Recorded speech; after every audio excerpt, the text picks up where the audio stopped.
Estou sentada no chão, testando coisas novas. Eu fiquei uma semana aí incapacitada porque eu tirei 2 sisos. Então eu não consegui nem escrever roteiro e muito menos gravar vídeo, porque eu tava parecendo o Theodore de Alvin e os Esquilos. Então, pra não deixar de postar no dia que tem que postar, eu vim gravar um videozinho mais rápido, porém útil, eu acho.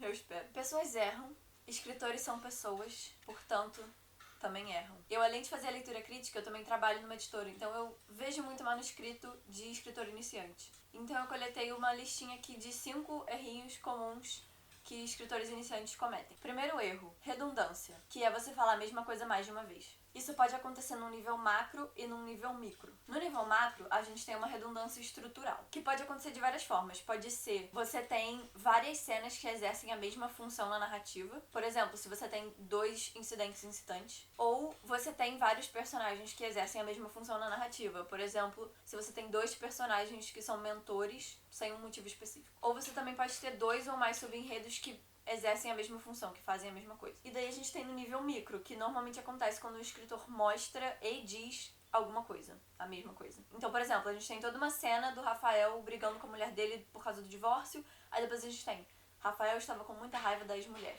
Tipo, você tá mostrando uma coisa com a cena e depois você tá dizendo a mesma coisa, então é redundante. E daí a gente tem um nível mais micro ainda, que são frases redundantes. Então, por exemplo, tô colando aqui. Ela deu um passo à frente e depois deu outro para trás, voltando à posição inicial. Dar um passo para trás e voltar à posição inicial é a mesma coisa, então você tá falando a mesma coisa 2 vezes. Você pode falar só, ela deu um passo à frente e recuou. Fora que dar um passo à frente e dar um passo para trás, isso é uma descrição, então você tá mostrando. Voltar à posição inicial é uma explicação, então você tá dizendo. Então é sempre bom você cortar a explicação, então, o dizer. 2. Descrição demais. Quando a gente descreve demais uma cena, a geografia da cena ela fica mais confusa e não mais clara. Então, por exemplo, se o escritor tem que descrever um local e daí ele começa, o quarto tinha 10 metros quadrados e a 5 metros da porta tinha um armário de 2 metros, eu não sei quanto tem um armário de altura. Na parede de trás tinha uma janela, embaixo da janela tinha uma cama, em cima da cama tinham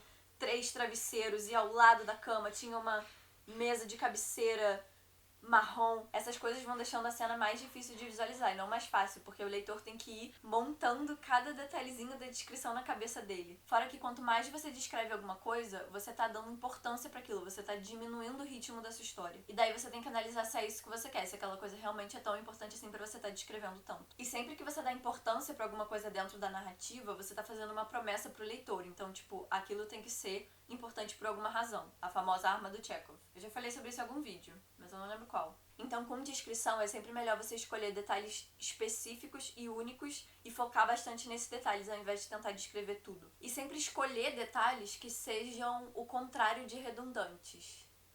Tem uma palavra pra isso.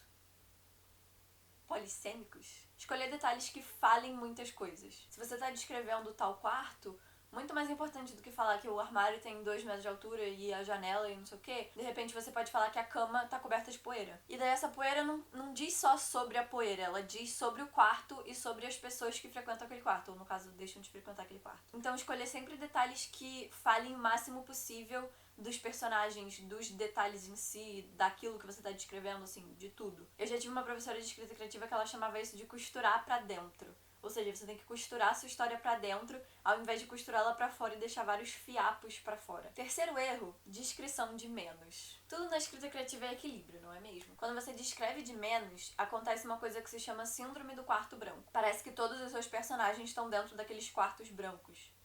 Acho que é de hospício, né? Não sei.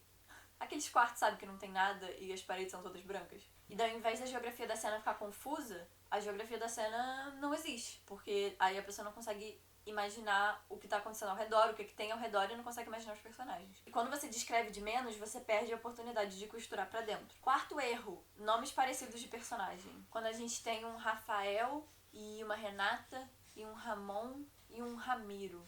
Já nem lembro mais os nomes que eu falei. Isso deixa o leitor muito confuso porque ele fica sem saber quem é quem e ele acaba confundindo os personagens. Foca, meu anjo. Isso. 5. Exposição demais. O famoso infodump. Aquele meme do Bob Esponja.